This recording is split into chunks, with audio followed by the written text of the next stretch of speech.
Hello? Hello there, everybody, and welcome to episode 8. Or, wait, no, I think this is episode 9. I'm getting my episodes mixed up. Welcome back to the Pop Punk Podcast with me, T Will Official, and my G ass co host, Mr. Daddy Mush. Say what's up, sir. What's up, everybody? I'd like to thank you once again for that rousing introduction like you do every week, so I appreciate that, like Th- always. So Thank you. how are you? I'm doing pretty good. And this week, we're going to actually be switching gears up a little bit. Instead of talking about pop punk, you're going to get to know us a little bit better. We're going to be talking about other stuff other than pop punk. We're going to be talking about movies, we're going to be talking about games, we're going to talk about still music, but maybe like some music outside of the genre. Today's just going to be a little bit to get to know us better. But before we do that, you already know what's coming up. We do this at the start of every episode. What have you been listening to this week, sir? Uh, uh, kind of more of the same, but my Spotify recommendation has definitely been more diverse than it has been in the past, because I've been on a little Atari's kick as of late, the So Long a Story album in particular. I do enjoy that album.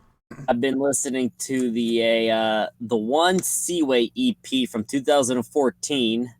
I believe Okay. it's called "All in My Head." Yeah, that's what it's called. 'Cause I like the song "Best Friend."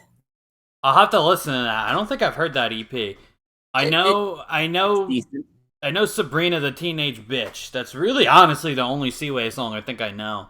Yeah, that was the first thing I heard by them, and I loved that stuff back in 2012. But then I got mad at people like in pop punk in 2013, so I kind of threw them to the side, and I decided to revisit them again.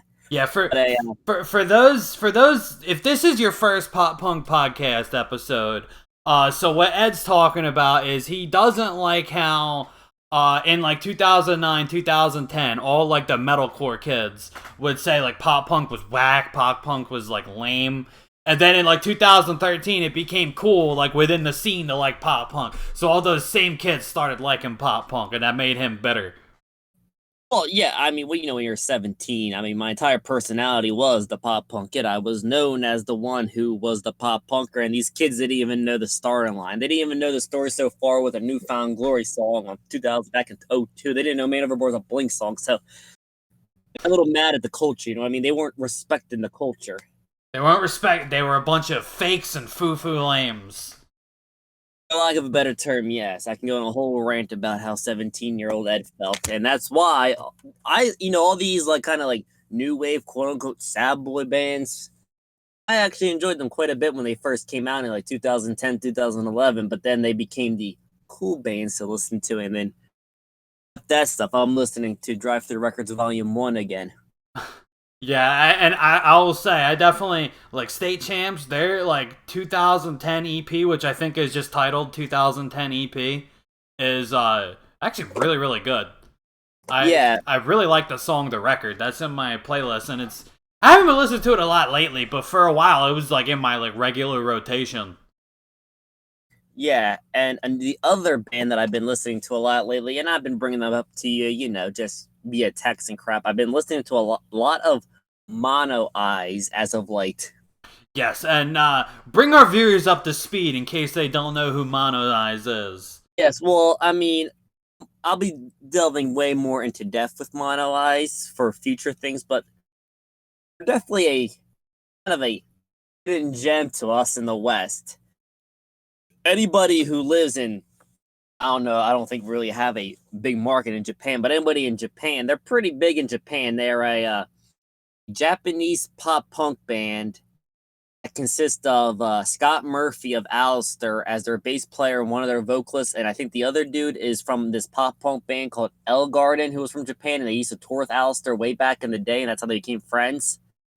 Uh, yeah, they're a pop punk band from Japan, and good percent of their songs are in English, so you don't have to be Japanese fluent, or if you just don't want the whole kind of "I'm not a weeb, so I'm not listening to it" crap. I mean, they do sing in English for majority of their songs, so it is some solid pop punk. Some of their tracks are, so I definitely recommend checking them out. Yeah, I do like the song "Just a Little More Time." That chorus is so catchy. Yeah, and you can definitely tell that the homies first language is not English because there is some pronunciation issues, but it's not his first language, so I give him credit for even singing it, let alone being fluent in it. You know what I mean? Yeah, exactly. Yeah, Sure, it's like people I'll never make fun of anybody for like trying and butchering English if it's not their first language. I mean, I make fun of you because English is your first language, so when you fuck it up, it's funny to me. Yeah, But I'm like, pretty sure. I'd never make fun of a non-English speaker for trying to speak English. That would just Yeah, be I'm pretty that would sure just the be people wrong. in Japan probably think Scott Murphy sounds funny too when he sings in Japanese. So it goes both ways. Yeah, exactly. That's probably why Chunk No Captain Chunk for a different topic was kind of a jokey kind of meme for a long time because that homeboy's accent was thick. But what have you been listening to though? All right, so recently I've been listening to a lot of Escape the Fate. Particularly their first two albums. I tried giving because alright, so we're gonna go give you guys a little history lesson. So I used to listen to Escape the Fate a lot back when they were like new. Like when I think I got into them like a little bit after Ronnie left. I got into them when like This War Is Ours was their newest album, which is their second one. But I liked both of the albums, and I couldn't decide which one I liked better. Cause like when you're a kid, like it's you just get into this stuff and it's like, damn, I don't know which one I like better. But obviously now I definitely like their first album a lot better because I like Ronnie a lot better as like a singer and like a songwriter. But we're gonna get into that. So I've been actually listening to a lot of their second album because their second album has a lot of good songs on it. Like their second album was kind of the start of them going more like rocky because like their first album is just a mall emo album with some heavier stuff on there too. Their second album, they definitely started to go a little more rock, but there was some really good songs on there. Like I like the song Ashley, I like the song The Flood, and I like the title track This War Is Ours, aka The Guillotine Part 2. But The Guillotine Part 2, that's just like a metalcore song. So that one's really different. But as you know, I do enjoy the metalcore when I'm not listening to pop punk. Not as much as pop punk, which is why I don't listen to it as much, but I enjoy it as well. A fun fact. I mean, it seems like it's a recurring theme in this podcast, but This War Is Ours was co-written and produced by Mr. Feldman. I do know that. Yes, I was gonna text that to you last night because I was just looking up their shit. Because like again, like I was kind of like I was on a binge. But I feel like I already told you that, and I feel like you already knew that, so I just didn't text it to you. Something like that, where it's like I kind of knew in my subconscious, but I wasn't like, Yeah, but everything comes back to Feldman. Everything comes back to Feldman. Well, that's because every album comes back to Feldman.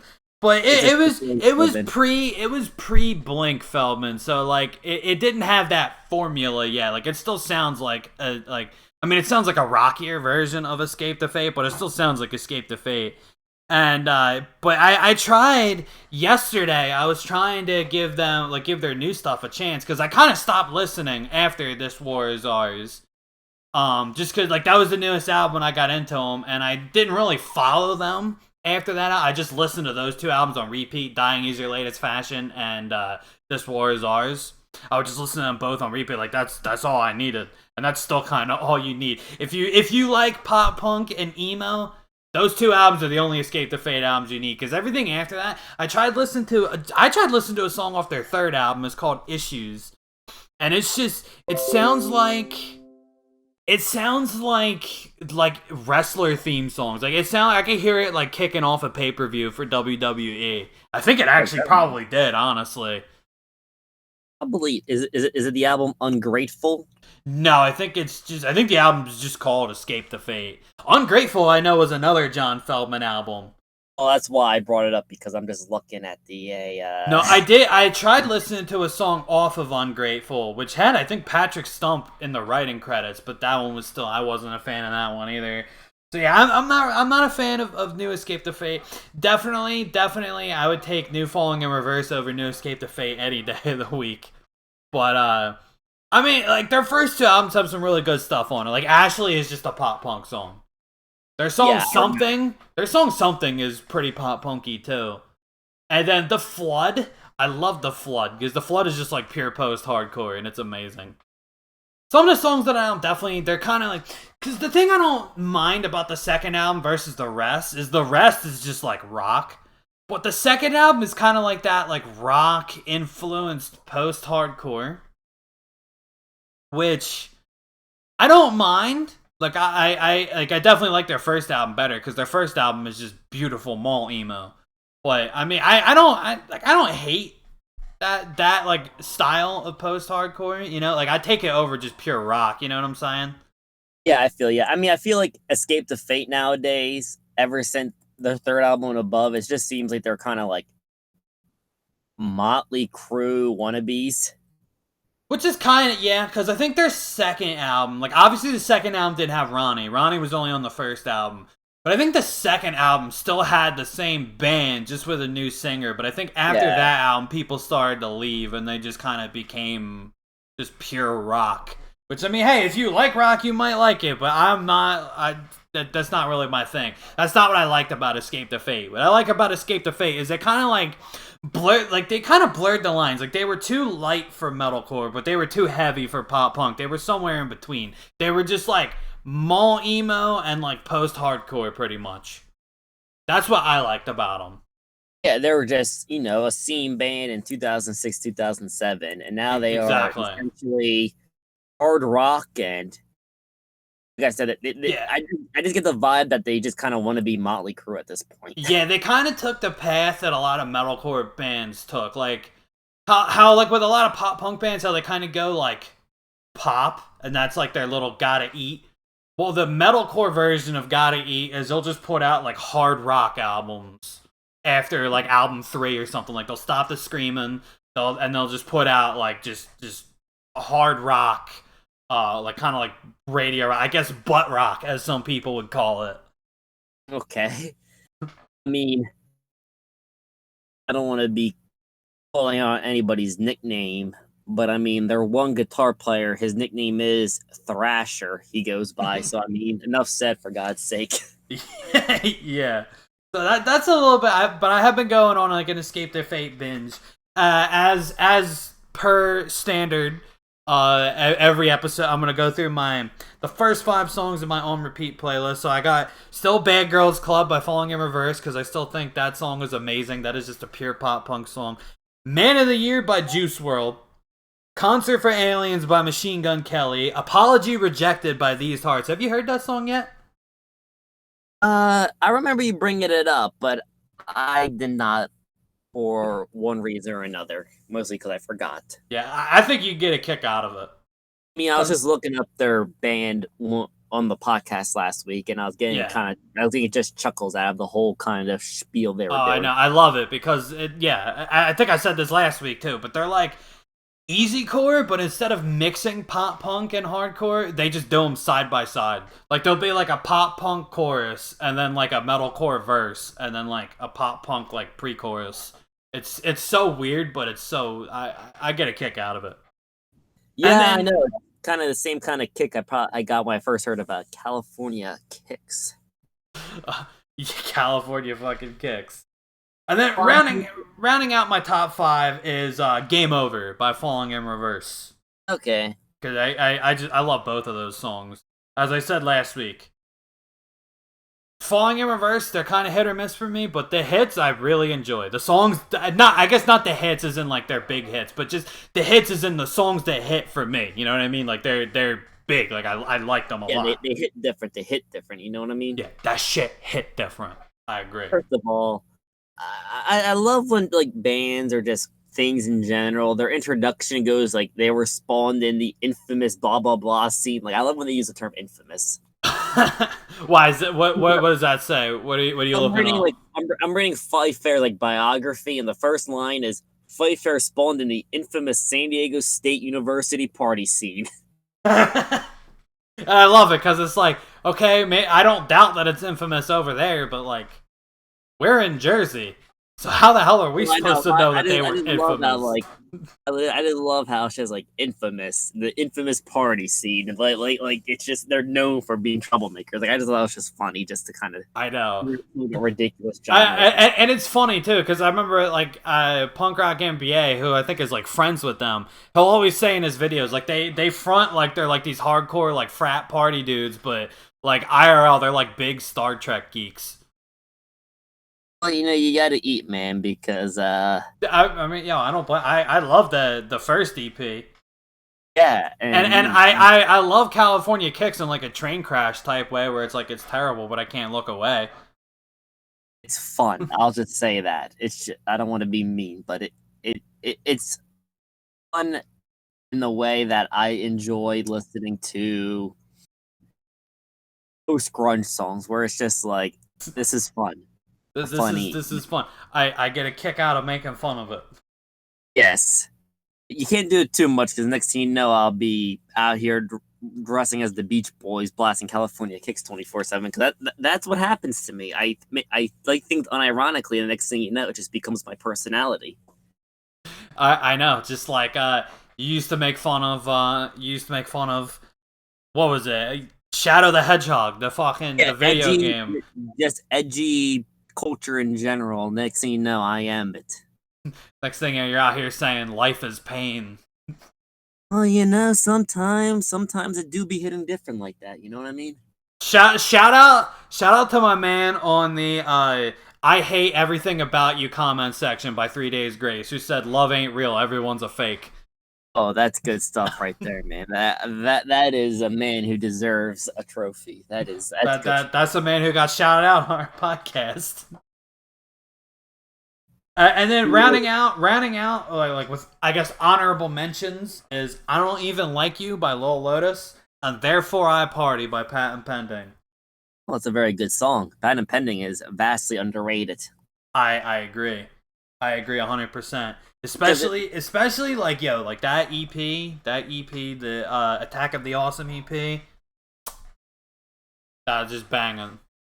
yeah, just because I was just kind of thinking about like Patent Pending, like, and they never got like the scene cred that the other bands did. Like, they didn't get that kind of scene respect the other bands got. Well, I You know know what I mean? with them, they definitely do have a following in the UK.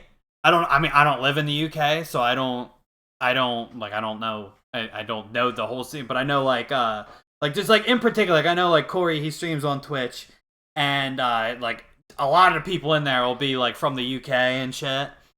I know that yeah, they have a decent UK following. So yeah, over here they're kind of like I don't even know if they're like a TLA band over here, but like in the UK, they're definitely like pretty respected.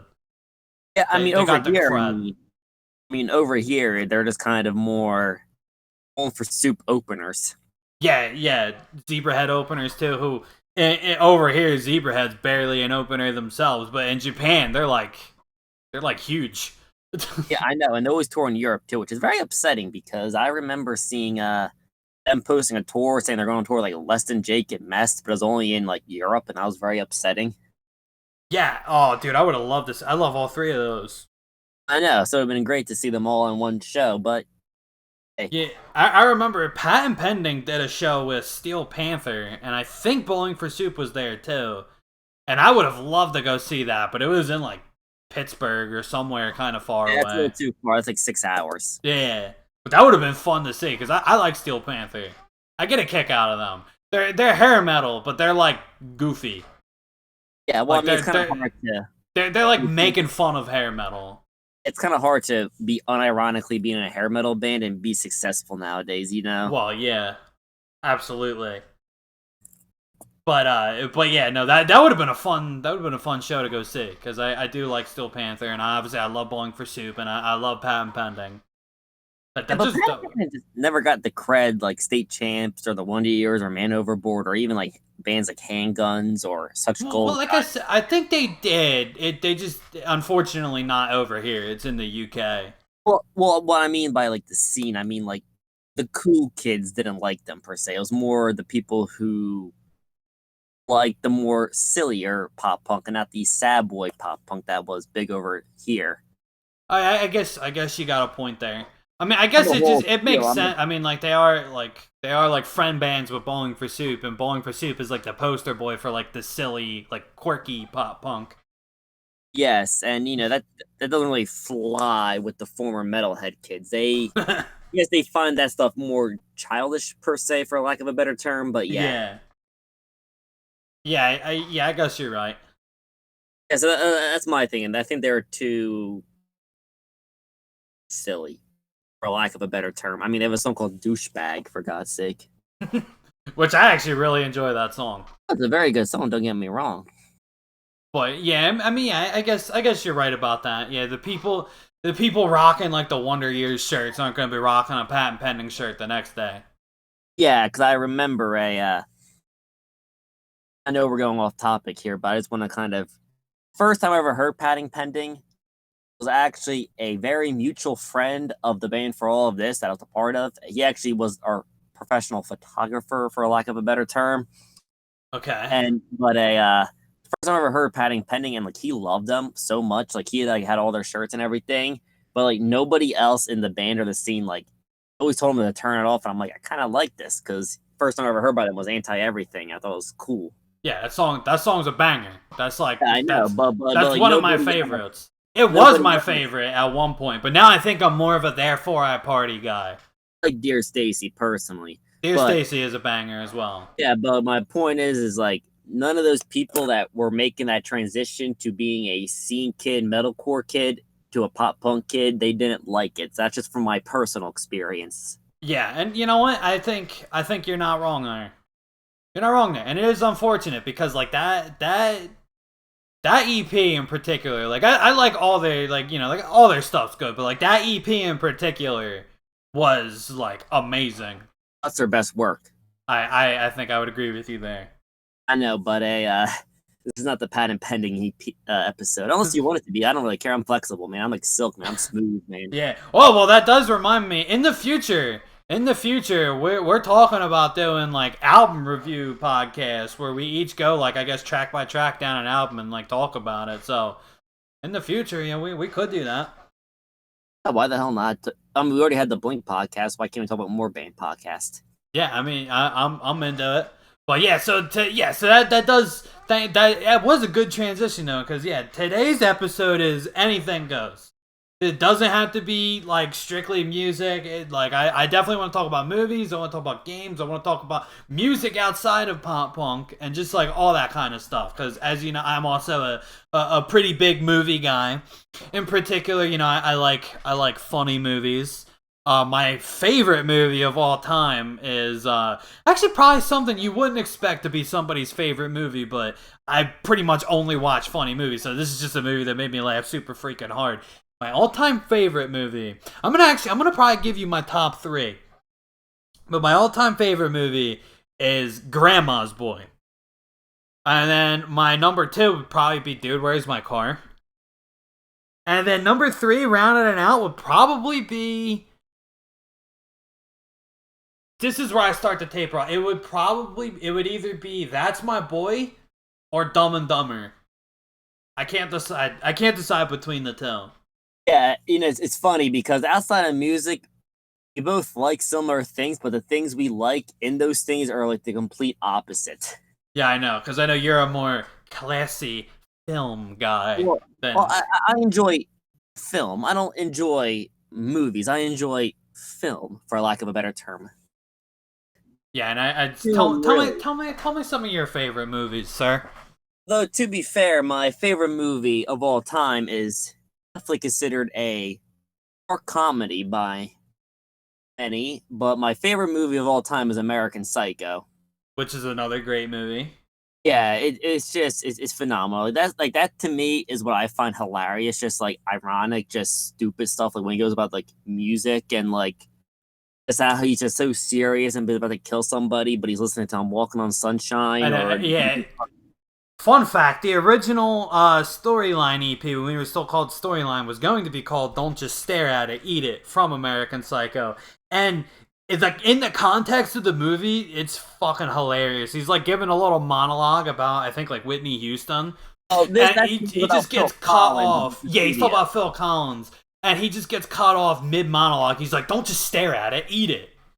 Yeah, he gets pissed off. He's like, "Jesus Christy, don't just stare at it, eat it." Yeah, that's right. Yeah, Christy. I was thinking Stacy for some reason. He goes back to Phil Collins going about, I think, I forget what song he was talking about, but it's just he's like "Into Deep" is one of the most moving rock songs of all time. I know, I love it. But like, yeah, American Psycho is great to me. That's my all-time favorite movie. I actually saw the Broadway play of that. That's how much I enjoy that franchise per se. I guess you could say not really a franchise, but that's just that media. Um, my top 5 favorite movies in no particular order because I'm not good at ranking stuff because I like things constantly, but sometimes my opinion, depending on what they ask me, differs. My top 5 favorite movies, they're completely different from T. But top 5 favorite movies are probably The Aviator, starring Leonardo DiCaprio, uh, Shawshank Redemption, um, Love Inception. Inception's a great movie. I guess I can either go like I enjoy Batman Begins a lot, but probably I would probably round out the top 5 with something a bit more lighthearted with Back to the Future. Back to the Future. I've actually never seen Back to the Future, believe it or not. I know I'm probably gonna get some people mad at me in the comments, but I've actually never seen Back to the Future. I would like to because I know you're gonna get somebody mad in the other side of the podcast. Because I know I would like it. I know it's like funny. Yeah, it's a classic. I think I would like it. I just never seen it. It's just it's one of those movies. A few movies where like if it's on, I just end up sitting down and just watch the rest of it. Like Shawshank Redemption is one of those movies to me where if it's on in the break room at work, like I'll just sit there and watch it until like I get yelled at to go back to work. Although I don't give an F. And then Back to the Future, it's just such like a light-hearted film. It's just like good. You know what's ironic with me? It's like I love comedy TV shows, but I don't really like comedy movies because to me, comedy TV show just gives you the perfect amount of humor and plot to keep you interested. Because after the first, at least for me, when I watch like a comedy movie, after the first like half hour, the jokes start to get stale and the plot and characters don't really keep me in. You know what I'm trying to say? I think I do. Go on. But like comedy movies to me at least, like they don't really like draw me in. Like once like the first initial batch of humor is dosed, it's like okay, it's like I had enough. These characters aren't really doing it for me. But like a TV show, you fall in love with the characters and their humor, so it's even more funny. Like that's why I think comedy series because you fall in love with the characters and their sense of humor kind of becomes your own with like Seinfeld and King of Queens. Like I know these characters and their humor. That's why I love it, I think. But with movies, I just don't get that same connection or vibe I get that I do from a drama. I mean, I get it. For me, I don't know. It's just like, because, you know, like with movies, I like have actors that I really like. Like, I like Adam Sandler. I like Jim Carrey. I like Will Ferrell. And I just like their brand of humor. So, like, I don't know. Like, those are like movies that just, at the risk of sounding corny, they just speak to me. Because, like, their sense of humor is close to my own. So, like, when they say shit that I think is funny. And, of course, you know, everybody has their stinkers. Like, Adam Sandler is Jack and Jill. Will Ferrell has that friggin' Sherlock Holmes movie that he did. And Jim Carrey, I can't really think of any right now that he did that kind of flop for me. I mean, I didn't really like that Kick-Ass movie he was a part of, but that wasn't really his fault. That, like, he was just, like, a background character in that. Yeah, I mean, I like Jim Carrey. I like the Truman Show a lot. That has Jim Carrey. Truman Show is a good movie, and Eternal Sunshine's also an amazing movie. I'm gonna go through my top 3 favorite non-comedies after this conversation. Yeah, but I don't know. Like, I guess if I had to pick my top 3 favorite comedies, just because you kind of brought up your favorite non-comedies, my top 3 favorite comedies. Not counting Back to the Future, it's more of like really a comedy, but it's definitely more lighthearted compared to what I watch. But my top 3 comedies will probably be Dodgeball. Love Dodgeball. The American Pie franchise, like the ones with the original cast. I mean, the other ones are like just dumb fun, but they're not like there's no reason for me to come back to them unless I want to see like midgets and naked chicks. I mean, that's and then I guess my other third favorite comedy would probably be I can't really think. Well, I don't really watch comedy, that's the thing. What's your top 3 favorite non-comedies? Okay. So my top three favorite non-comedies. So number one is probably Uncut Gems, which that I know you've seen that movie, Ed. If anybody hasn't seen that movie, yo, watch it. I know I'm a little biased because I like Adam Sandler, but it is not an Adam Sandler movie by any stretch of the means. It's like if you take Adam Sandler and threw him into the fucking Departed. Like it's balls to the walls insane. The whole movie is just a giant fucking cocaine trip. Oh, I'm glad you said that because I was literally about to say I just feel like I'm doing cocaine and there's just like these ups and flows of it. I feel like I'm like Yeah, coming no. down. And dude, the movie is just like it's so fast paced. I saw the movie twice in the movies. I've seen it overall maybe like 3 or 4 times. But I saw it twice in the movies, and it was probably the first movie I've seen more than once in the movies since Ted 2. So that should go to tell you how much I fucking love that movie. And the second time that I saw it, dude, there was never one part where I was thinking like, okay, this is starting to drag on. Let's get to the ending. It's so fast paced. It's so nuts. It's insane.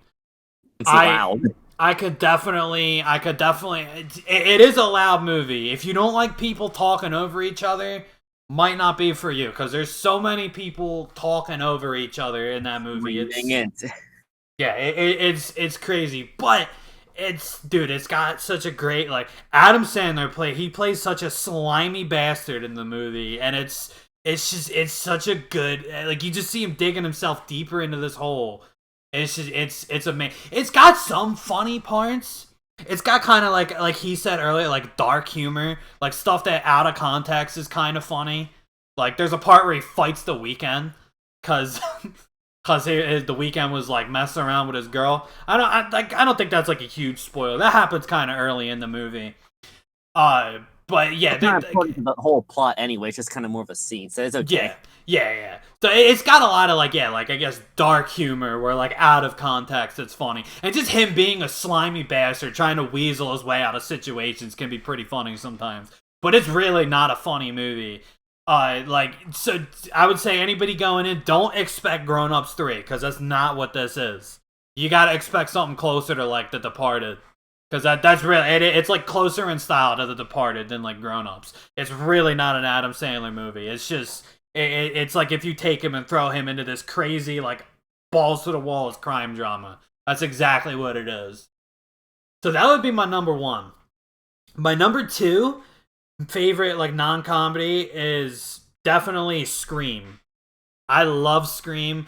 I'm not a big fan of scary movies. I know I see Wolfsbane in chat saying horror movies is where it's at. I'm not super big on scary movies, but I fucking love Scream. Scream is a banging movie. It's just what I like about Scream. I like every single. There's like 4 of them, and every single movie the killer is different. Like, it's a different person as the killer. Like they all got the costume and everything, but like it's a different. So they're all essentially like murder mystery movies.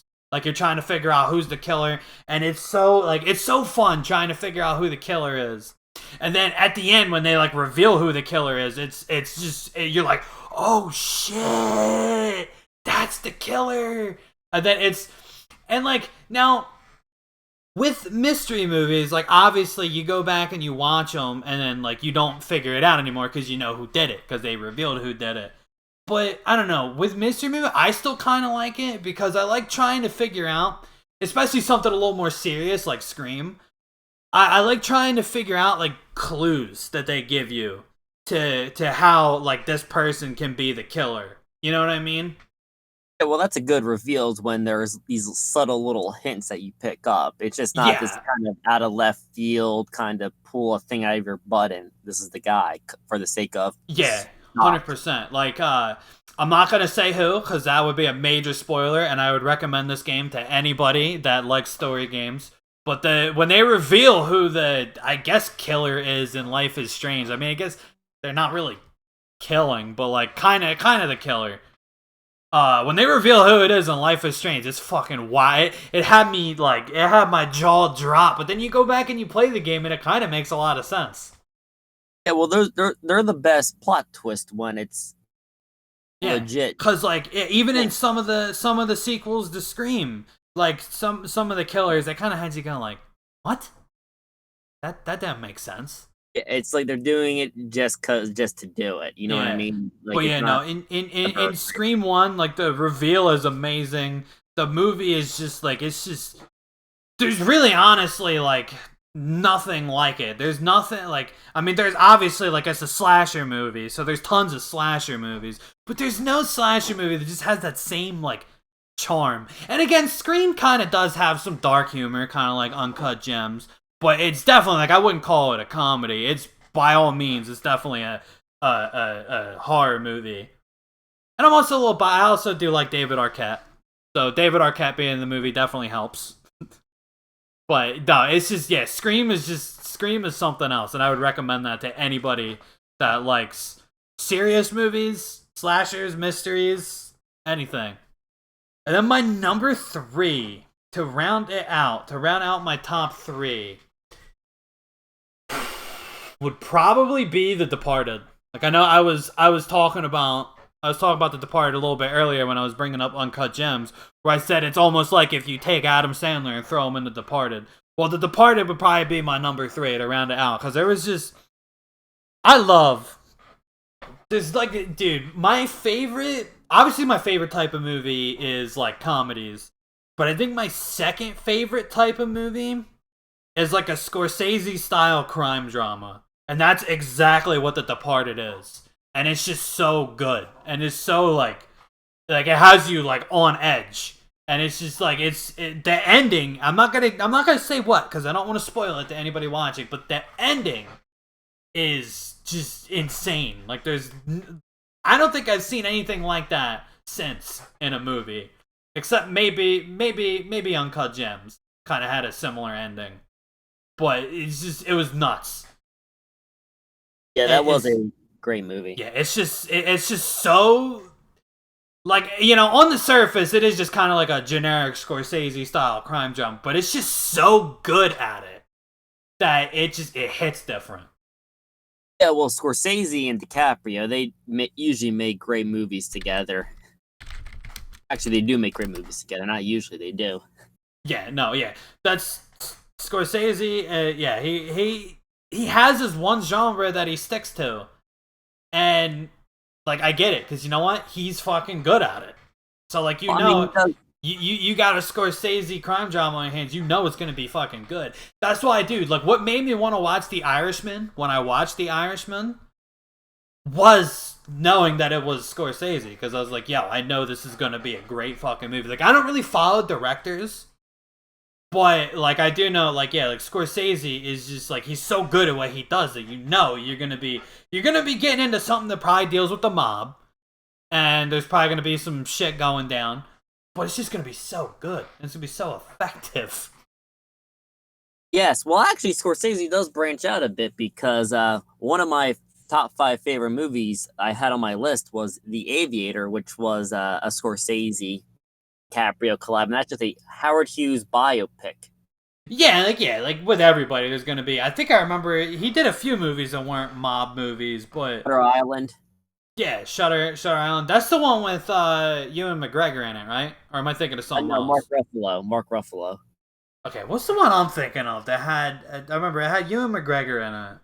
I think it was like an island where like they couldn't escape.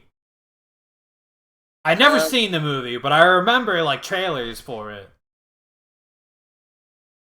I thought it was Shutter Island. Shutter Island is a psychological thriller with DiCaprio, Mark Ruffalo, and DiCaprio is, you know, on an island that he's trying to investigate, and it's a good film. It has a big plot twist. You have to watch it because it's hard to explain without spoiling stuff. Well, like I said, I don't really follow directors, but I do like Scorsese. So if it's Scorsese, I'll give it a shot. Yeah, it's definitely, in my opinion, probably the second weakest of the DiCaprio Scorsese collab. I like it better. I mean, I still like the film. Don't get me wrong. I just like The Aviator and Departed and Wolf of Wall Street more. Yeah, oh dude, yeah, Wolf of Wall Street. That's another movie I still need to see, and I want to see it because I like Jonah Hill. It's pretty funny. Like, I know it's like it's like a almost, I guess you could say, like a dramedy, right? I would definitely say it's definitely a dramedy because it's not like your I mean, there is hilarious moments in it, but it is definitely a kind of a crime dramedy, I would say. Okay, yeah. So like, yeah. So I know it's got funny parts, but if it's supposed to be a funny movie, I'm gonna probably be interested. And then when I found out it was Scorsese, I was like, oh shit! So it's got like three things going for it. The only reason I think I haven't seen it yet is just because it's like a 3 hour long movie. It goes by quick though, trust me. It doesn't Oh, I'm feel like sure it does. The Irishman went by quick. The Irishman was almost 4 hours, and The Irishman Wolf, goes by so quick. Wolf of Wall Street is like uncut. I know Uncut Gems gave me back to that Wolf of Wall Street feeling where I just felt like I was just on like drug field trip and it was just fun. But I forgot to bring this up with honorable mentions. We're still talking about movies, but like the one movie that I truly love, movies I should say, because there's two of them. The first two Terminator films, and in my opinion, the only two real ones. Oh yeah, dude. Oh, I fucking loved Terminator 2. It misses my top three, but I think Terminator 2 definitely does make my top five for favorite like non-comedies. Yeah, it's definitely, in my opinion, I feel like it's an opinion that I know we're gonna kind of be like an echo chamber here because I don't know about you, but to me, Terminator 2 is the greatest action movie ever. I think I would agree with you on that. I think I'd agree with you on that. I fucking love Terminator 2. Terminator 1's good too, but Terminator 2 is just on another level. Terminator 1 is more of a it's more horror based, more slasher based per se, because it's just this overly powered Terminator. It's much more darker and gritty. Terminator 2 is just a full blown action movie with explosions and motorcycles and pickup trucks and T-1000 run, which they used to call me in high school because that's how I used to run. Yeah, I used to make fun because I think they did that kind of run in Superbad when he's chasing the cop is chasing Michael Cera down the street. I forget why, but I remember Michael Cera was running. He was doing his arms like the fucking T-1000. And I thought I didn't like, that wasn't all that funny, but like afterwards, and I'm not even a huge fan of Seth Rogen, but afterwards had me cracking up. Seth Rogen's like winded, like he's got his hands on his knees. He's like throwing up and shit. He's like, he's the fastest kid alive. He's the fastest kid alive. Superbad's another really funny movie. I do really like Superbad. I used to run with the T-1000. I was sprinting for like 15 miles per hour. Oh, dude, I just love fucking Arnold in general. Like Predator is another fucking amazing movie. Predator. I remember we watched Predator, dude. That shit was fucking awesome. I just love quoting Dylan, you son of a bitch, and then they fucking get that like crazy fucking muscular handshake.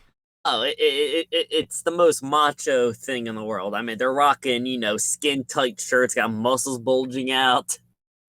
Dude, I fucking love it. My favorite. I love the dude who always made the jokes, and then Billy would give that delay laugh, like. Oh, and he'd just stare at him. He would just like stare at him, and then he'd just go like. After he explains the joke, because like, yo, you get it, and he's like. I fucking love it. That movie is also great. Like, I definitely think Arnold is, at least in the 80s and early 90s, definitely had a monopoly on like just great action films. Oh, dude, I know. Predator, Terminator. I even really like Last Action Hero. That was kind of like that. Like it like made fun of action movies, but it like also was an action movie itself. It was kind of like the Scream of action movies. How it kind of like made fun of scary movies, but it was like a scary movie itself. Well, that's sort of what Last Action Hero was. Tasteful spoof, as I call them. Yeah, pretty much.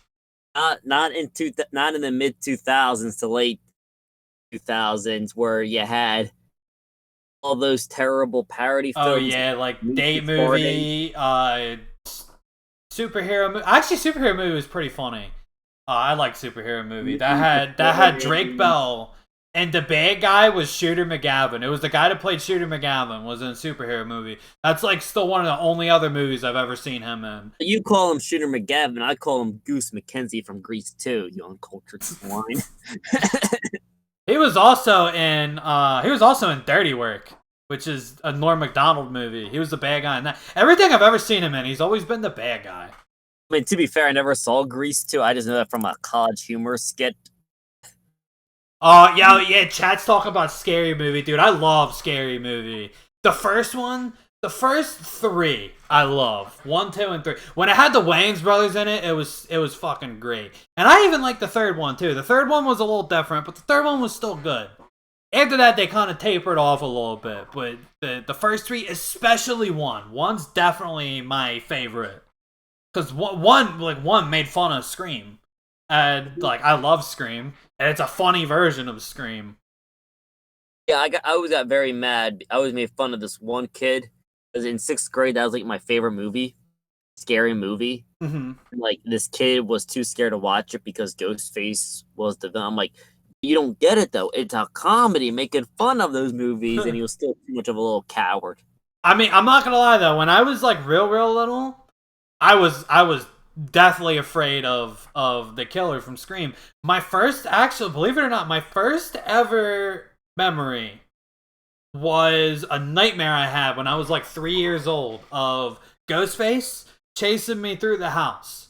But he was wearing all white. Like, the cloak was white. It wasn't black like in the movies, which almost made it scarier to me. And he was chasing me through my house. And I remember I woke up not screaming, because that's actually a myth. You don't wake up from nightmares screaming like in movies. But I woke up and I was like, holy poopy. Because, I was like 3, so I didn't say holy shit. I was like, holy moly. I actually had another nightmare more recently. This would like be within the last year of... I remember I was streaming. In the dream, I was streaming. And I look through my, like, the little webcam thing on my OBS. And I see the door open. And it's Ghostface coming at me with a knife. Dude, I was, like, scared to stream that day. Because that nightmare just, like, uneased me so much. Yeah, I mean, well, when people do scream in their sleep, it is actually called night terrors. Yeah, but I'm saying, like, the whole, like, being rocketed up from a nightmare, waking up screaming, in movies, no, that's a myth. Of course it is, because every time I have a nightmare, I wake up and just... First thing I do is I kind of just check on whatever I was scared of, and then I go, okay, cool. Yeah, exactly. But, yeah, I mean, so, we talked about movies, so, Well, I guess before we move on to the next thing, I was gonna try and round out my top 5 favorite non-comedies. Oh yeah, I forgot we're still doing that. Well, I did my top 3, but I want to try and round it out. So let's see. Number 4, it's actually gonna be a little tough, because, like, I don't watch a whole lot of, like, non-comedies. I'm mostly, like I said, I know what I like. If it has Adam Sandler, Will Ferrell, Jim Carrey, I'll watch them. But I'm gonna try my best. So, alright, my number 4 and my number 5, in no order, would probably be End of Watch, which was it was a cop movie. It was Jake Gyllenhaal and, I forget the other actor's name. It was something Pena. But I forget his first name. But it was really... It was really really good. Like, they were both cops, and they were trying to go undercover to, like, investigate, like, the drug cartel. It was a really good movie. I saw that in the movies. And Michael Pena, by the way. Mike, thank you. I couldn't think of his first name for whatever reason. And see, I actually don't like Jake Gyllenhaal. So the fact that I love that movie should say something about how good it was. Because I don't really like Jake Gyllenhaal that much. I'm a picture with Jake Gyllenhaal and an autograph from him. Really? Yeah.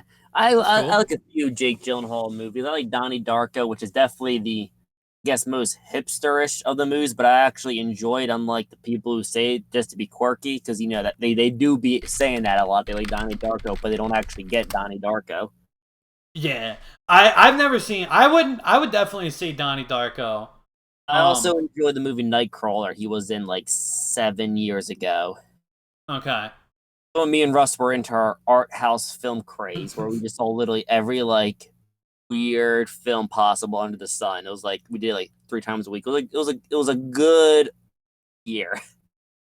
Yeah. But yeah, And then my number 5 to round it out would probably be.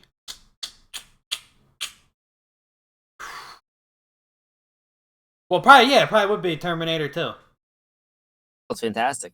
Yeah, yeah, either Terminator 2 or The Irishman, because The Irishman is just kind of on that same level of The Departed. Like it was just, it's a Scorsese mob movie, so you know it's gonna be good at what it is because you got the fucking man himself making it. Yeah, If they ever make a GTA movie, they better have him as the fucking director. I mean, if they give him a boatload of money, they would. But man, uh, so I mean, we talked about movies. We're both very, very big into video games. Obviously, Well, most yeah, people know you here from video games. I mean, yeah, I used to full time stream. So all right, Yeah. so tell me a little about the. I obviously I know what games you're into, but tell the audience what kind of games you're into. Well, although many people may know me as a RPG guy, and that is 100% true. I do enjoy a somewhat decent variety of games, but definitely my most favorite genre are definitely the RPGs, in particular the JRPGs, which stands for Japanese Role Playing Game, which doesn't mean it's Japanese, it just means it's a style of gaming originated in Japan. It's an RPG. The turn based games. Commonly, Final Fantasy is definitely the most famous of the JRPGs, I must say. But Would you believe his best friend in high school was a fucking quarterback? okay, well, first of all, that man was the same man after school would be playing Kingdom Hearts and Dynasty Warriors, okay? And be making me watch 1960s poorly dubbed kung fu films. You know I gotta rip on you. I actually do enjoy like Final Fantasy a little bit. So, but I just gotta rip on you a little bit. That's what I try to tell my mom. Like nobody really cares what if you're a football player in high school because I mean, yeah. But definitely I would say I like the JRPGs, in particular the JRPGs from Atlas game. Atlas that the people make Persona, Shin Megami Tensei, games like that, and I also enjoy I'm probably the only person who's, not in. Probably the only person in the world who stays, but my favorite Nintendo franchise is Fire Emblem. I love Fire Emblem. Now, of course, I also enjoy the action RPGs, such as, the Assassin's Creed Odyssey type games. Oh, And dude, I loved Assassin's Creed Odyssey. Nier Automata, games like that, I also enjoy a lot. And of course, probably my second favorite genre, you probably won't believe this, but I do enjoy platformers quite a bit. But I mean, like platforms, I know you're not really into them, but I do enjoy of course, I enjoy the mascot platformers such as Mario and Sonic, because how can you not? I really enjoy like the real hard kind of precision platformers that make you feel like super accomplished and kind of give you a little bit of rage, just because it gives you that challenge I really don't feel in games anymore. Because I feel like in a lot of games I play, like I just turn my brain off and kind of go on autopilot, but I'm not really noticing what's happening. So I like them too. I enjoy just the simple party games as well. Okay. About yourself, Mr. Will? Okay, so that was a nice little rundown. So for me, I feel like I'm all over the place. I love I have been playing so much Warzone. Fucking, I've been playing so much. I remember I maxed out season 3 on the battle pass in like 2 weeks. Very I also play, I play a lot of like Gears and Halo. I haven't played a lot of Halo lately, but I know like Halo's supposed to be going crossplay soon. So when it does, I'll probably be playing it more because I have a lot of friends who play Halo, but they play on the PC. But I play on Xbox, so we can't really play together. But we will be able to once it goes crossplay. I enjoy Dead by Daylight. I don't play Dead by Daylight as much. Dead by Daylight's really definitely like a game like I have to play with friends. If I play by myself, I definitely get a little bored of it. And then I do enjoy story games. I've actually just been playing this one that's in Game Pass. It's called Tell Me Why. It's by the people that made Life is Strange. But I actually really enjoy it because the people that made Life is Strange also made Life is Strange 2, which I did not. I'll spoiler alert, I did not like Life is Strange 2, like whatsoever. But Tell Me Why actually is pretty good. Like it actually feels a lot more like season 1 than like season 2 felt like season 1. I used to love story games like that. I don't play them a whole lot anymore, but like, you know, like Life is Strange, like The Walking Dead, story games like that I used to fucking absolutely love. What else do I play? I've been playing a little bit of Fall Guys lately, but not like a whole lot. But like when I get bored of Warzone, it's a nice little like fuck around game to fuck around on. It's a fun little party game. It reminds you of like little Mario Party. That's exact. It's like Mario Party mini games if it was also a battle royale. Yeah, and it's fun. I mean, I played it a little bit. Drew's really good at it. That's all he plays nowadays, because of course he does. Yeah. I think it's actually kind of funny with Fall Guys, right? Because like Fall Guys is definitely supposed to be like that like quirky game for people who want to play a BR, but they don't like shooters. But the crowd that plays Fall Guys is like the people that played like Warzone and Fortnite and shit. They're just on Fall Guys now. I just find that very weird. I mean, I think it was like the most like downloaded game like ever on the free PlayStation Game of the Month. Yeah, something like that. I remember them too, and their marketing team is just fucking amazing. That's got to be partly why. That's got to be partly why the game's so popular, is because their marketing team is just on point. It's definitely a fun game. I actually think it's fun because it's really fucking fun. That's why I like it. Platformers, so I mean it makes sense why I would like it. Yeah, dude, like I rage like fucking crazy when I play Fall Guys. Some bullshit happened to me the other night. I was in the final round. I was like, like the final round's like it's either like an elimination thing or you like race to get the crown. So yeah. we were racing to get the crown. I had a commanding lead on everybody else. I jump, reach out to grab the crown. I touched the crown, but the game was like, no, you didn't touch the crown. So I fell, and then I lost because somebody else touched the crown. I was mad, yo. That should have been my win. Because, dude, that's how competitive I get, yo. I barely play Fall Guys. I think I played it 4 times so far. My competitive ass still wants a fucking win. I mean, of course, what's the point of doing something if you don't want to win? You know what I mean? I know, but like, I just want like one win just to say like, yo, I won at Fall Guys. Yeah, I'm that weirdo where my most played battle royale is Tetris 99. Oh God, I played a little bit. I played a little bit of Tetris 99. I do enjoy the Tetris quite a bit. But I like games that keep me from getting kind of stupid, to be honest, because I'm scared of getting stupid. So I feel like if that's one way to keep my mind sharp but still playing a video game, I'll do it. I also, while we're on the topic of like ridiculous BRs, I fucking loved the Forza BR that they did. It was called the Eliminator. And instead of, like, it was basically, like PUBG and like Fortnite and shit, but instead of shooting people, you challenged them to a one-on-one race. And whoever lost the race got eliminated. And then when there was like 12 cars left, they did one big like 12-car race.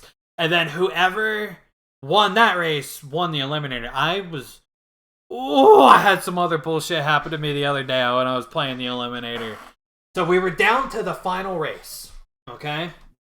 I had a commanding lead. I had like a level 8 car. Everybody else had like level 4s. I had a commanding lead. I crashed. But I had such a sizable lead that honestly crashing wouldn't have mattered. I could have just picked up and kept going. But alright, so like I crashed so bad that the screen faded out. Because that's what Forza does. If you crash bad enough, the screen will fade out and then fade back in to reset your car. So I crashed so bad that the screen faded out. And then it just never faded back in. I had to quit out of the game. I was so mad. To this day, I still don't have a win in the Eliminator either. That's another one I want to get a win in, because I have a win in every BR except for Apex. But honestly, I didn't really like Apex to be completely honest. So I don't really mind not having a win. I don't have a win in Apex. I don't have a win in Fall Guys, and I don't have a win in the Eliminator. I just need to get wins in Fall Guys and the Eliminator, and I'll be good to go. And there's also Super Mario Bros. BR. Yeah, I remember you telling me about that earlier today. I'm gonna be honest. I don't really think that looks all that good. Well, I mean, I'm gonna try it out for sure, just because, I mean, it's just Super Mario Bros., but you can do things to F people up, which... I think it would have been better if, instead of doing like everybody doing their own thing, I think it would have been better if they did like a Fall Guys obstacle course type deal. Where like you're all trying to get to the end, but you can try and push each other off the ledges and shit. Like that would have been cool. I would have liked that so much better than like the everybody's doing their own thing.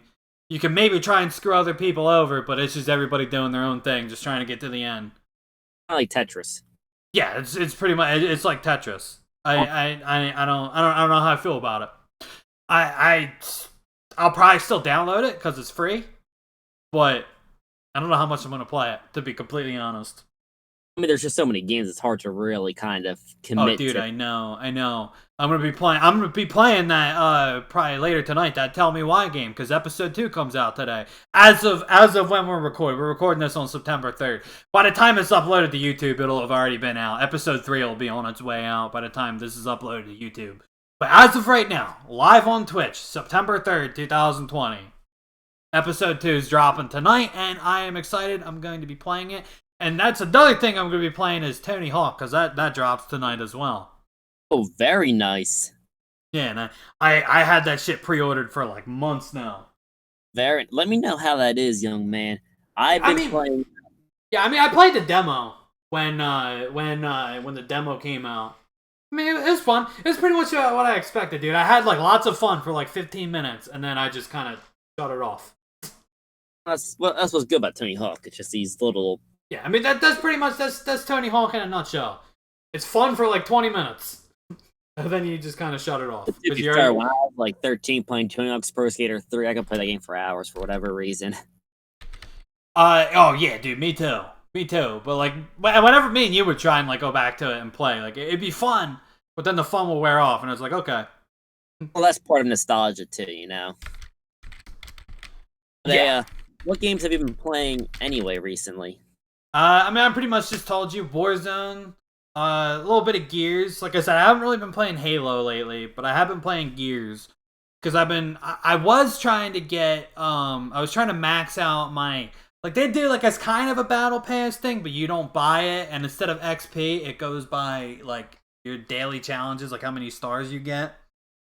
So I was trying to max that out for Season 4, but I just finally did it, so I was hyped about that. So I was playing Gears to try and finish that. I just re-downloaded Dead by Daylight, because, like I said, I've been kind of craving that lately, which, it just went crossplay, so if you downloaded it, man, you could play, just saying. We'll see where God takes me. And then, yeah, on like as far as like story games go, like I said, like the Tell Me Why game, which I was shocked at how good it was, because I really didn't like Life is Strange 2, like, at all. Like, I thought the people that made Life is Strange 1 just maybe, like, got lucky, because, like, their other game, like Vampire, was kind of like, and then Life is Strange 2 is just bad. But Tell Me Why is pretty good so far. I mean, I only played episode 1. I haven't started episode 2 yet. I'm probably not going to start it till tonight. But, I was pleasantly surprised. Like, it was actually very good. I was very invested in the story. You even brought up Vampire. I actually really liked Vampire, to be honest. I mean, because I streamed Vampire. I streamed it a while ago, and it was fun. But I just feel like that game had, like, a major flaw.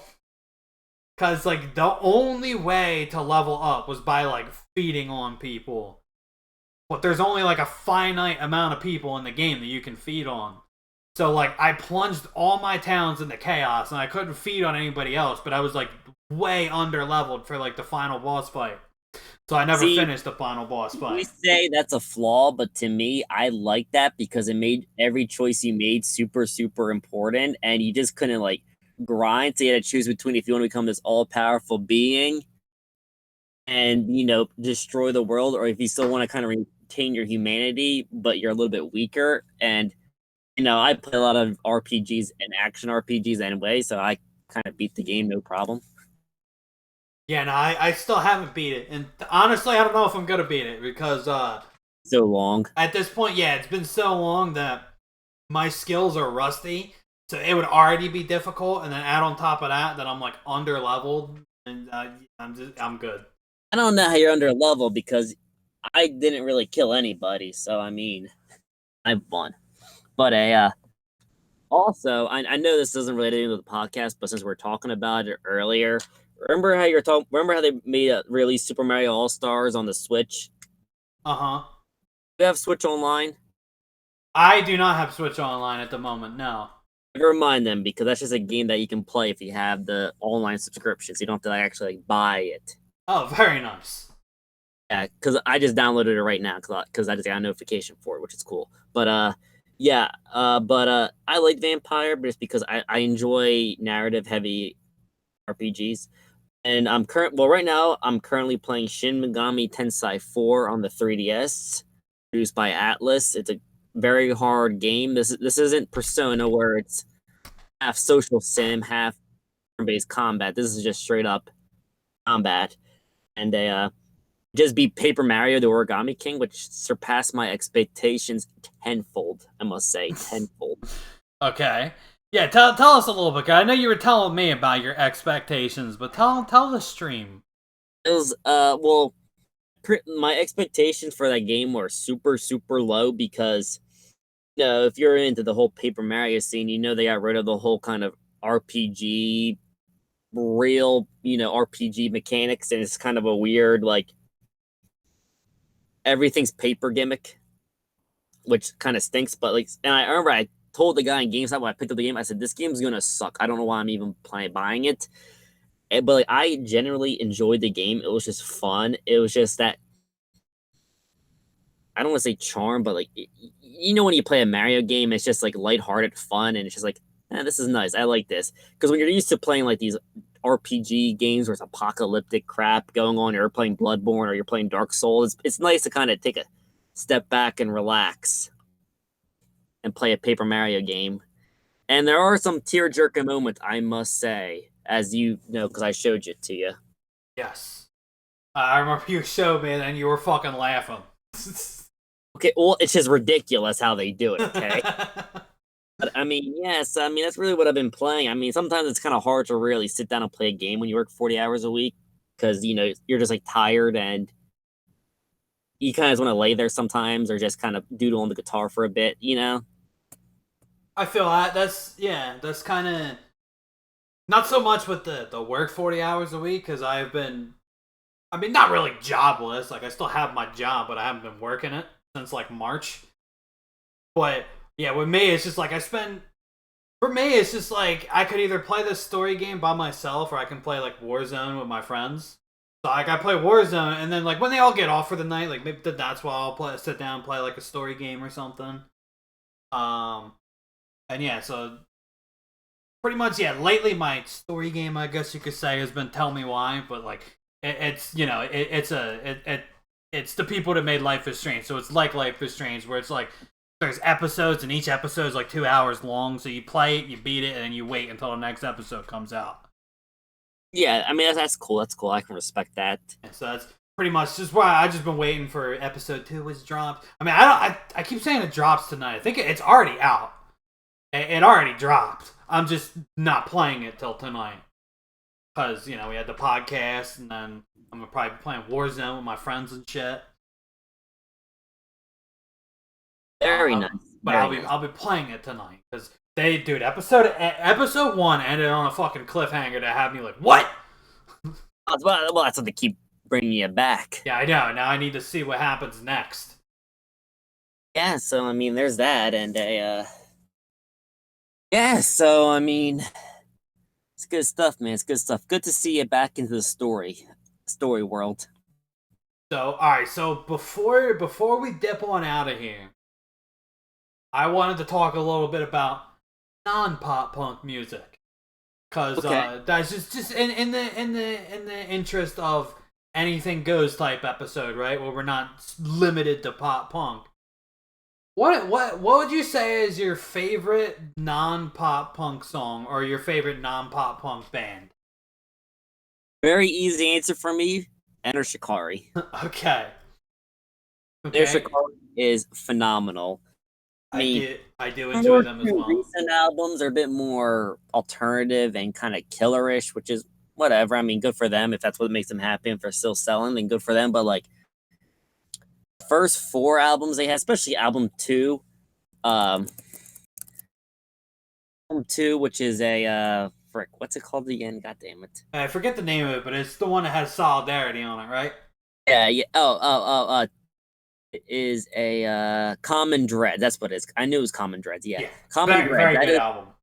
That is a one of my like that album is just like the perfect Shikari sound because it's still like because their first album is just kind of your generic 2007 post hardcore kind of sound that you heard a lot, but like album two was the perfect blend of that still hardcore, but they just amped up the dubstep and like experimental trance music up to like 11, well more to 8.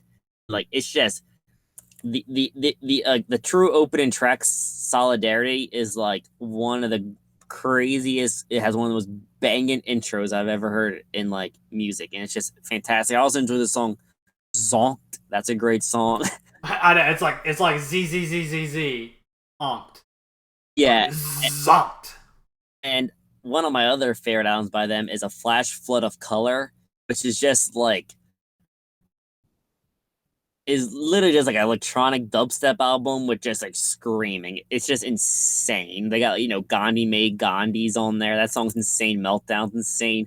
Hello Tyrannosaurus Meet Tyrannicide is also just all the songs on them are just insane on them. And it's just like Metric Car is a weird band for me because like I'll go like 11 and a half months without listening to them, and there's just 2 weeks where it's like it's literally all I listen to. And it's Dude, just like that's how I get when I play The Sims, dude. Like I'll play The Sims, I'll bang that shit out hardcore for like a month, and then I won't touch it again for like a year.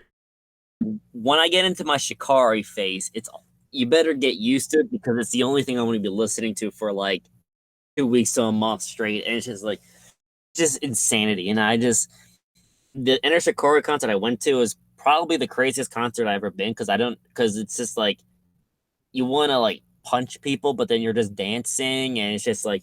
And then the bass player is just running into the crowd and having people do a circle pit around him, which is standing in the middle of the pit. It's just the craziest thing in the world. And if you just want crazy music, the second, third, and fourth Enter Shikari albums are kind of right up your alley because they're just insanity. Like the first album is just post hardcore, and their last two are just kind of more kind of alternative, kind of like the killerish. But their second, third, and fourth album are just it's just insanity. It's great stuff. But what about you though? See, all right, so I'm a bit of a basic bitch. My favorite Enter Shikari song is "Sorry You're Not a Winner." Mm, I love the intro. I love the intro where it's got like this, like I'm gonna stop right there before we get demonetized. Like that intro is just fucking killer. Um, I get if you like Enter Shikari, you might like Horse the Band. They're kind of in the same like vein where they're just craziness, but they're a little different. They're not like EDM. They mix metalcore with like almost like a Nintendo-y type like 8-bit like keyboard sound. And I used to really like them. I can't really vouch for them now. I haven't heard them in a while. And like the music you listen to when you're like 13, as I'm sure you know, recommending people Lit's Atomic. The music you oh listen to yeah. when you're 13, tastes change. So I don't know if I can vouch for them now, but dude, when I was 13, that was like the coolest shit ever. Um, so as for my favorite non-pop punk bands, Number one, probably definitely 100% got to be Def Leppard. No surprise there, because I do know you enjoy the hair metal. I do enjoy the hair model. I also really like I enjoy Sugar Ray quite a bit as well. Um, and I also really like Lil Jon. As I said, Little, I like anything that's fun and upbeat, pretty much. So like, it doesn't have to be pop punk. It just has to be fun and upbeat. Like, like I love I we were talking about this the other week, but I legitimately, unironically love Power Man 5000. Because it's fun, it's upbeat. I mean, it's like the metal version of upbeat, but it's like energetic. Like it's the shit. It's the shit you could hear at like like a fucking, like you can hear that shit amping you up before like a sporting event. I can hear like Bombshell playing, getting people hype.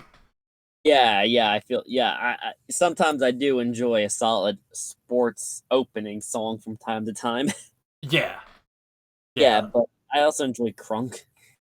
Oh, I fucking love crunk music. I was the one that got you into crunk, right? I don't know, man. I mean, maybe it was kind of a mutual kind of thing where it just kind of vibed off of one another. Maybe because I remember 2018.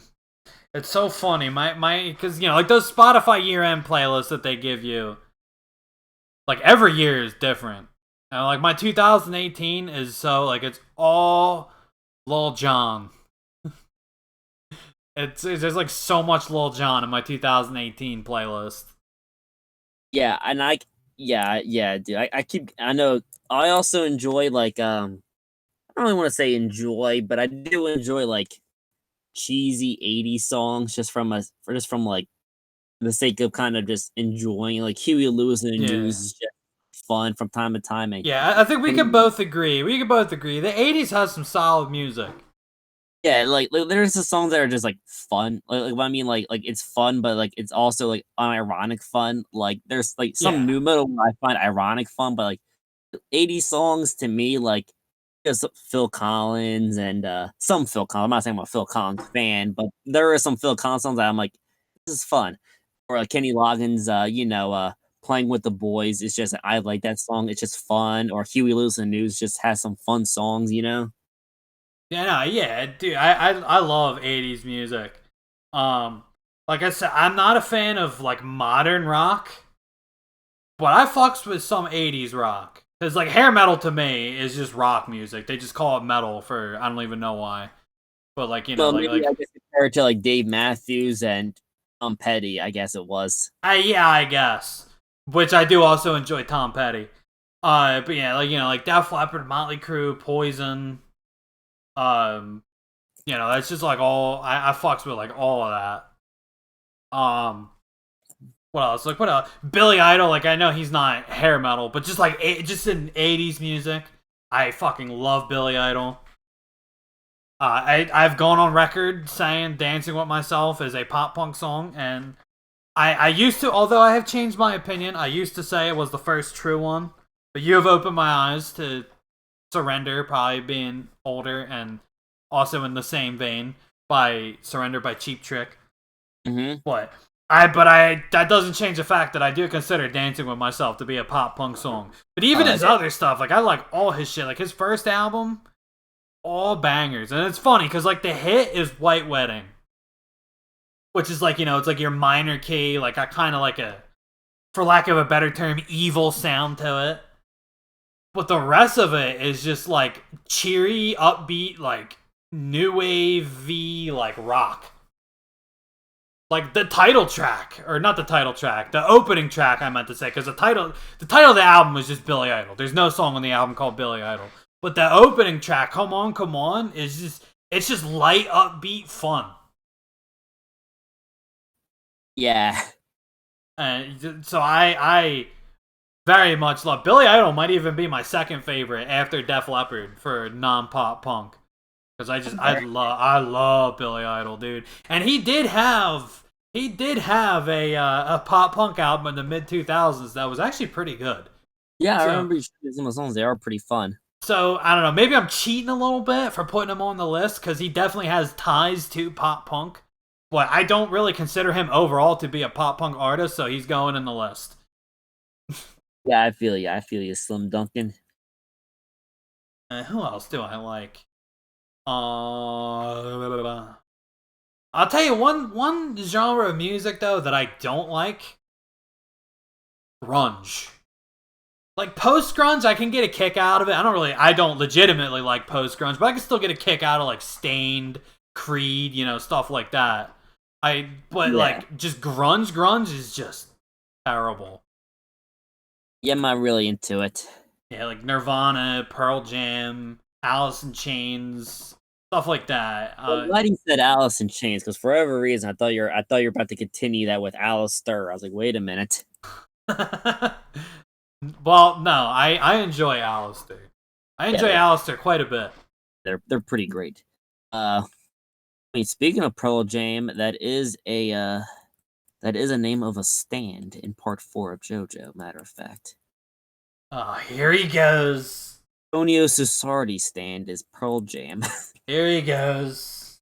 I'm just saying we're bringing up music, and I can't help it. Okay, I can't help it. Okay, so I'm not a fan of 90s grunge music. And another thing that I didn't like about grunge is it got so popular that, like, a bunch of hair metal bands tried doing grunge. Like, Def Leppard has a fucking grunge album.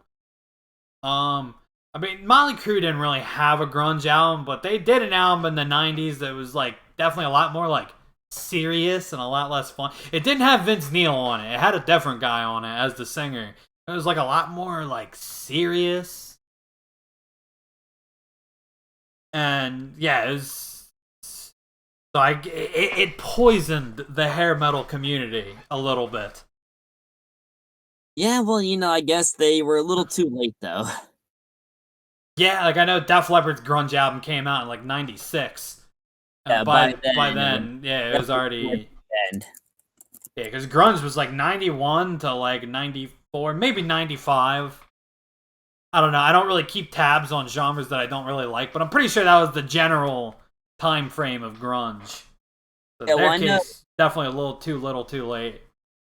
Yeah, I mean, grunge definitely peaked in '94 when Kurt Cobain, blew his brains out. Yeah, and I will say, just while we're on the topic of Def Leppard, I said this, I have an album review on this channel. If you're watching on YouTube, it's on this channel. If you're watching on Twitch, I did an album review of Def Leppard's Hysteria. And I did a little bonus review on their album X. And in my opinion, I think X should have been the album to bring them back, because it came out in 2002.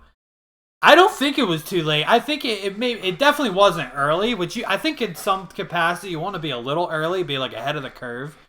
So, but it wasn't like too late. Like I think it could have definitely did things, but I think they just chose.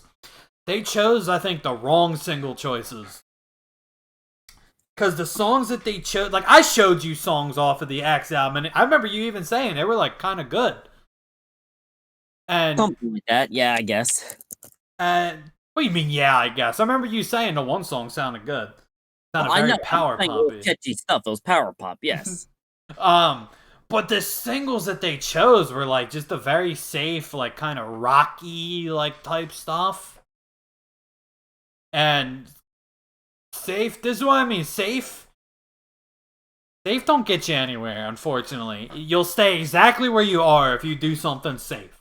You probably won't fade into obscurity, but you also won't get back on top. When you do safe, you're doing nothing but prolonging it. Yeah, when you do safe, it's literally the status quo. And Def Leppard is like the perfect example of that, because the album wasn't a safe album. They mixed it up because their usual stuff don't sound like X. X sounds like Backstreet Boys with guitars is what X sounds like. Is pop rock on it. Yeah. X sounds like Backstreet Boys with guitars. Maybe like a little bit of SR-71 in there too, because SR-71 on their first album was pretty power poppy. Oh, 100%. No argument from here, young man. And that's like exactly what X sounded like. But the singles that they chose, they were like, like we gotta make sure people know that we still rock, okay? They did the exact opposite of what they should have done. The only time safe gets you anywhere is when you're following up your big release like a year or two after it dropped. I was just about to say, I think every band gets one free pass to make a safe album in their career. Like Def Leppard had it with Adrenalize. That was their follow-up to Hysteria, and it had the hit single Let's Get Rocked. Blink-182's Take Off Your Pants and Jacket. Yeah, Blink-182 gets Take Off Your Pants and Jacket. What else? And there's stuff that, like, you know, I can't think of when I'm on the spot, but then, like, I think of it later, I'm like, oh, I should have said that. Yeah, I mean, there's a lot of, like, I feel like when you drop a safe album, usually, like, right after their breakthrough album, just to kind of keep it, and it's like, it was like a year or two after, then after that is usually when they change things up. Yeah, but yeah, every band gets, I think, one free pass to do a safe album, and it won't give them the status quo. It'll continue their success. As much as I love New Found Glory, the only people that are buying New Found Glory albums are New Found Glory fans. Yeah, they're not same. making new fans. Same with Def Leppard. The only people that are going to be buying Def Leppard albums anymore are Def Leppard fans who were going to buy it anyway. But I think in 2002 they had a chance to change that, and they did not capitalize it. They had a song written by Max fucking Martin. For those that don't know Max Martin, look him up. He's behind every single pop song since 1997. Like, literally, like 99% of the pop songs since 97, he was a co-writer on. And they had a song written by him, and they did nothing with it. It wasn't even a single. Like, it wasn't. It was number 2 on the album. It was called Unbelievable, and it's actually a very good song. But they did nothing with it. Absolutely nothing. John Bon Jovi came back in 2000 with It's My Life, which was co-written by Max Martin. Exactly! And you know what? Def Leppard could have had some of that Bon Jovi money if they made Unbelievable. I don't think Unbelievable should have been the hit single. I think Gravity should have been the hit single. For those that don't know, listen to Gravity and tell me that doesn't have hit single potential. I would say you're wrong if you disagree with me. But Unbelievable could have definitely been like the second single, like after Gravity. Like Gravity, the hit single, and then Unbelievable is like the second single that comes out like a couple months later. Yeah, so I mean, you know, Bon Jovi, you know, big as heck from, you know, that song. Like, I think, you know, that's probably one of his biggest songs he has, right? I would say. I'd argue that it's just as big or bigger than Living on a Prayer. Yeah, so I mean, when I think of Bon Jovi, I think of, you know, It's My Life and Living on a Prayer. I mean, I can't really name you Bon Jovi songs off the top of my head other than those two. Yeah. Yeah. Yeah. Because they fucking they knew what songs were gonna sell. They knew, like, yo, alright, it's a new decade, new generation. We can't play the same old music. And I'll give them that. As much as I'm not really a fan of Bon Jovi, I mean, I get a kick out of some of their hair metal stuff, but I'm not really a fan of Bon Jovi, like past 1988. But I'll give him credit where credit's due. He fucking knew, like you got to change with the times, or you're gonna get left behind. Yeah, I mean that album was, you know, and I think years after his previous one, and then they probably got as big as they ever were with yeah, and I think Bon Jovi is the only hair metal band to still like chart after the 80s. Don't quote me on that. I mean, they still chart these because Def Leppard's X did, I think, peak at 11, but like Bon Jovi is still making music to this day. You know what I mean? Yeah. Whereas Def Leppard, they kind of receded into like an album every 7 or 8 years territory. To kind of make, you know, a bunch of 40 to 60-year-old men be like, "Oh yeah, baby, we're back." As they're in their convertible with their 21-year-old son, just like, what the hell am I doing here? And I'll actually even say, like, I think Def Leppard's newest album, the one that came out in like 2015, which I think is just called Def Leppard, I wasn't a fan of it all that much. I liked the singles that they put out for the album, but I wasn't really a fan of it. It just, I don't know, something about it sounded off. I loved X. Because as you guys know, I'm definitely way more on the pop side than like the punk side. So, like, a very poppy Def Leppard album Like, I already love Def Leppard, and just adding more pop elements to it is just like a dream come true for me. Yeah, like I feel like the bands like Def Leppard and AC/DC just make music like every 8, 7 years just to kind of appeal old heads. Because I'll never forget when AC/DC dropped their album in like 2008. Oh yeah, My Black friend's Ice or father, whatever it's called. my friend's father, because this is my one friend who lived down the street, but his father lived out in like Philadelphia suburb out in PA. Okay. Like, I was with him, and like this is when like that album first dropped, and like he's just blasting it in his Camaro convertible, just blasting with the devil horns hanging out of the window. I'm just like, this is life right now. This is who they make music for. So like outside of Bon Jovi, like all of those relics of the past of the quote unquote rock bands, they just make music every few years, Yeah. like every number of years, just for that demographic, just so they can feel young again. Yeah. Like Bon Jovi is the only one that I think, out of like the big names in hair metal, I think Bon Jovi and Def Leppard are the only two that had albums in the 2010s. Because like I mean, Motley Crue, their last album was 2008. Poison, their last album was 2007, but that was a cover album. Their last album of like original music was I think like 2002. Speaking of Bon Jovi, he has an album coming out October 2nd. Oh, very nice. And his last album before that was 2016, which is still pretty recent. He had an album in Yeah. 2015 and 2013, so he puts them out pretty regularly. Yeah, you know? still, yeah. For him, and not having an album since 2016, like that's a long time. Versus Def Leppard, like if they put out an album right now this year, it would be probably the shortest we've ever had to wait since like 1987. I mean, AC/DC only had 3 albums this millennium. Yeah, 2000, 2008, and then I forget 2014. Yeah, exactly. So, like I said, it's pretty long time, and and Metallica only has 3 albums this millennium too: 03, 08, and 2016. Yeah, no, it's like Saint Anger, Death Magnetic, and I don't know what the other one is. Yeah, hardwired. ... To self-destruct. I fucking love I it. love the ... part. It's like they're saying hardwired to self-destruct. I know, like it's like I know. What's his face? Freaking James Hetfield is probably like, oh yeah. Yeah! Although I will say, I do enjoy the If Kill 'Em All was a Major Key video on YouTube. Very nice. The song Hit the Lights in Major Key sounds like a pop punk banger. Yeah, and no relation to the band Hit the Lights, although I do think they got their name from that song. Very nice. I think they did actually. Yeah, I'm pretty sure they did.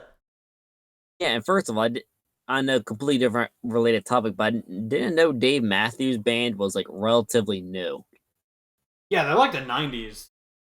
Yeah, like most of their albums came out in the 2000s. Because I was about to bring them up next. Because I was gonna say, oh, look at Dave Matthews Band, but 6 of their 9 albums are in the 2000s. I can't even be like they're washed up too. Yeah, I think they're like peak was the mid 90s. And mid to late 90s was Dave Matthews' peak. Like I assumed that they were 80s for whatever reason. But hey. All I know about Dave Matthews is he had some cameos in Adam Sandler movies. He was in Chuck and Larry, although I still don't think I've ever found him in Chuck and Larry. And he was in Zohan. He was like the white supremacist. Well, at least he's making that bread. Yeah, I can't hate the hustle. Yeah. I'm sure Adam Sandler movies probably pay very well. Yeah, and I'm sure, Dave Matthews is just, it's just Adam Sandler's jive, man. That's just I think they're probably boys. That's probably why he's been in those movies. Because if you ever notice in Adam Sandler movies, like everyone in there is always like boys with him. I know. It's just a party. David Spade has a career because he's friends with Adam Sandler and Rob Schneider. Yeah, and Rob Schneider. Like, yeah, David Spade's whole career, like at the start, he was Chris Farley's friend. And then Chris Farley unfortunately passed away in '97. But now he's Adam Sandler's friend. That's pretty much been David Spade's whole career. He's just known as the friend. But I say that with love, because I do enjoy Joe Dirt's a fucking awesome movie, and I do also really like Dickie Roberts. And Dickie Roberts has actually a very pop punk soundtrack. I remember it had like Damn It, it had like Good Charlotte, it had Bowling for Soup. Very nice. Yeah, I mean, most of those comedies from that generation were mostly pop punk. I felt like, yeah, which is actually that's something I wanted to touch on, but I forgot to earlier. Is because I feel like the movies I like and the music I like, they go hand in hand. I don't think one's because of the other, but they definitely do go hand in hand. Like my favorite style of movies, like that early 2000s, like American Pie type movie, and those soundtracks typically have pretty pop punk songs on them. I know, like American Pie had like Blink, Newfound Glory, Sum 41, American Hi-Fi. Let's get one. Dude, whereas my car had like Zebrahead. I think Zebrahead was the only like high profile one, but the soundtrack I remember had like quite a bit of pop punk on it. Trouble Charger was on there. Yeah. So like the movies I like and the music I like. I don't think one's because of the other, but they absolutely 100% go hand in hand. Because I would definitely say, like, obviously I like comedies, but there's like comedy's a very broad genre, right? So if I had to narrow it down to a specific style, like what my favorite style would be, it would be that early 2000s like teen comedy. Okay. Like like American Pie. Yeah. Dude, Where's My Car? I'd probably throw Little Nicky in the mix too, because that's very early 2000s. The grass in that movie's very fucking green, just like an early 2000s movie. The flames of hell are very fucking red. Yeah, they're very saturated. Yeah, very saturated. That's just if you guys are never gonna be able to unnotice this. Watch any movie that came out in the year 2000, and you'll notice the colors are incredibly saturated. Yeah, blue walls are very blue, grass is very green, and in Little Nicky in particular, the flames of hell are very red and orange.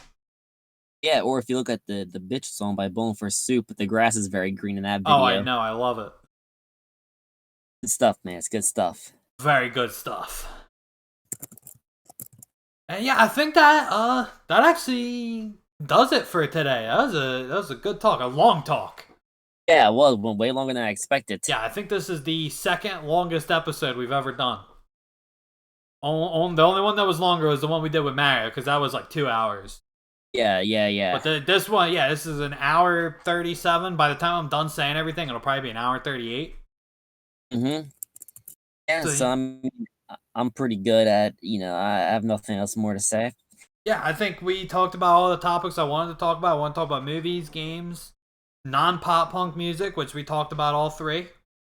Mm-hmm. And, so that's going to do it for today. So thank you everybody that hung out on Twitch, because we did have a few people today hanging out in the chat. I appreciate you guys. I know I don't really interact with chat too much, but if you guys heard me, like if you hear me on YouTube, like you probably heard me typing a lot. That was me like talking to chat, like in chat.